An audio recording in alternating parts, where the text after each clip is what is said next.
Right, a very famous poem, this one, Lasca. If I'm not mistaken, it was written by a British poet, Depres, and it's a dramatic recitation by Mr. Edgar L Davenport, who came from a family of actors, and was one of those actors who pioneered some of the early 78 records and recitations of poems, etc.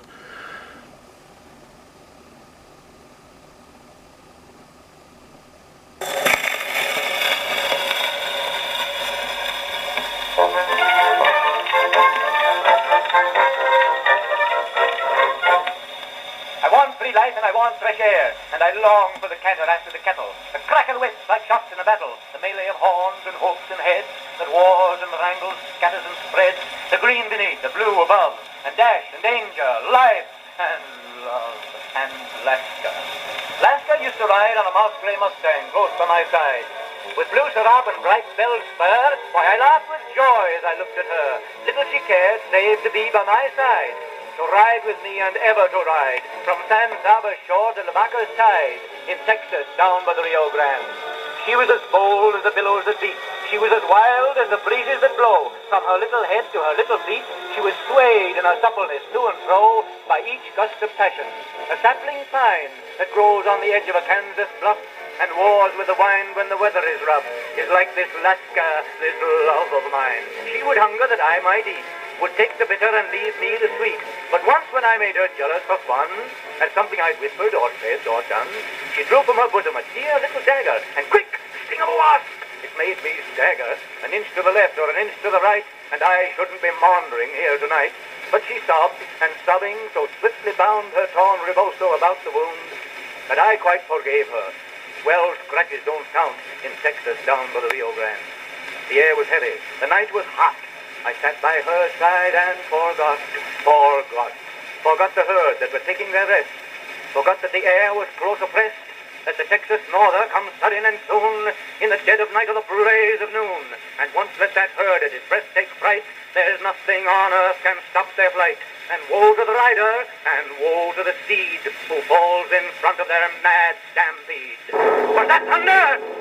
No, I sprang to the saddle, she clung behind, then away on a hot race down the wind. And never was fox hunt half so hard, for we rode for our lives. And you shall hear how we fared in Texas down by the Rio Grande. The Mustang flew, and we urged him on. There's one chance left, and you have but one. Halt, jump to earth, shoot your horse, crouch under his carcass and take your chance. And if those steers in their frantic course don't batter you both to pieces at once, you may thank your stars. If not, goodbye to the quickening kiss, and the long-drawn sigh, and the open air, and the open sky in Texas down by the Rio Grande. The cattle gaining, and just as I felt for my good six-shooter behind in my belt, down came the Mustang, and down came we clinging together. What was the rest? A body that spread itself on my breast, two arms that shielded my dizzy head, two lips that hard on my lips were pressed. Then came thunder in my ears, as over a surge that sea of tears, blows that beat blood into my eyes, and when I could rise, Lasca was dead. I gouged out a grave a few feet deep, and there in earth's arms I laid her to sleep. And there she is lying, and no one knows, and the summer shines and the winter snows. For many a day the flowers had spread a pall of petals over her head, and the little grey hawk hangs aloft in the air, and the sly coyote trots here and there, and the black snake glides and flitters and slides into a rift in the cottonwood tree, and the buzzard sails on and comes and is gone, stately and still like a ship at sea. And I wonder why I do not care for the things that are like the things that were. Does half my heart lie buried there in Texas down by the Rio Grande?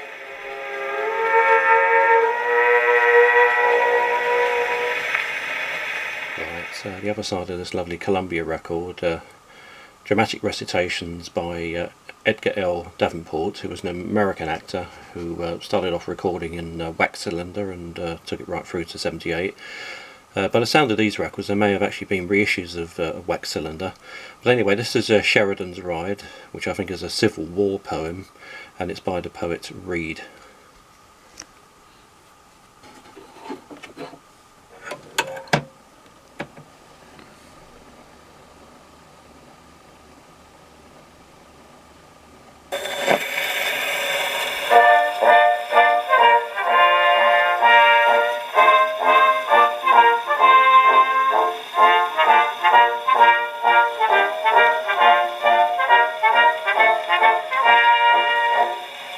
the south at break of day, bringing to Winchester fresh dismay. The affrighted air with a shudder bore, like a herald in haste to the chieftain's door, the terrible grumble and rumble and roar, telling the battle was on once more, and Sheridan 20 miles away. And wider still those billows of war thundered along the horizon's bar, and louder yet into Winchester rolled the roar of that Red Sea uncontrolled, making the blood of the listener cold as he thought of the stake in that fiery fray, and Sheridan 20 miles away. But there is a road from Winchester town, a good broad highway leading down, and there through the flash of the morning light, a steed as black as the steeds of night was seen to pass as with eagle flight. As if he knew the terrible need, he stretched away with the utmost speed. Hills rose and fell, but his heart was gay, with Sheridan 15 miles away. Still sprung from those swift hoofs thundering south, the dust like smoke from the cannon's mouth, or the trail of a comet sweeping faster and faster, foreboding to traitors the doom of disaster. The heart of the steed and the heart of the master was beating like prisoners assaulting their walls, impatient to be where the battlefield calls. Every nerve of the charger was strained to full play, with Sheridan only 10 miles away. Under his burning feet the road like an arrowy alpine river flowed, and the landscape sped away behind like an ocean flying before the wind. And the steed like a bark fed with furnace ire swept on with his wild eyes full of fire. But lo, he is nearing his heart's desire. He is snuffing the smoke of the roaring fray, with Sheridan only 5 miles away. The first that the general saw were the groups of stragglers, and then the retreating troops. What was done, what to do, a glance told him both, and striking his spurs with a terrible oath, he dashed down the line with a storm of hussars, and the wave of retreat checked its course there because the sight of the master compelled it to pause. With foam and with dust the black charger was grey. By the flash of his eye and his red nostrils play, he seemed to the whole great army to say, I have brought you, Sheridan, all the way from Winchester down to save the day. Hurrah for Sheridan! Hurrah for horse and man! And when their statues are placed on high, under the dome of the Union sky, the American soldiers' temple of fame, there with the glorious general's name, be it said in letters both bold and bright, here is the steed that saved the day by carrying Sheridan into the fight from Winchester 20 miles away.